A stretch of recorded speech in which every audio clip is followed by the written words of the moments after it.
चुकीच्या दिशेने वेगात आलेल्या चारचाकीने दुसऱ्या चारचाकीस धडक दिल्याने झालेल्या अपघातात 5 जण गंभीर जखमी झाले आणि हा अपघात शुक्रवार दुपारी 1:30च्या सुमारास सांगलीवाडीतील डॉक्टर पतंगराव कदम महाविद्यालयानजीक असणाऱ्या दत्त चौक येथे घडला.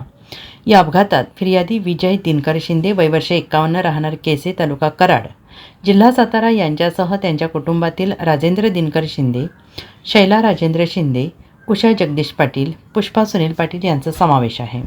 घटनेची माहिती अशी: छायाचित्रकार असणारे फिर्यादी विजय शिंदे हे कुटुंबातील सदस्यांसह चारचाकीने क्रमांक MH50A 6203 सांगलीतून कराडच्या दिशेने निघाले होते. ते सांगलीवाडीतील दत्त चौकात आले असता समोरून वेगात एक चारचाकी क्रमांक MH10 EA 7352 येत होते. अचानक ती चुकीच्या दिशेने येऊन फिर्यादी शिंदे यांच्या चारचाकीस धडकली. यामध्ये चारचाकीमधील 5 जण जखमी झाले.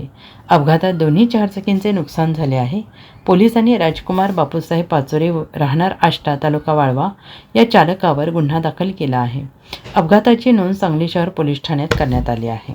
Bureau report SPN Marathi Sangli.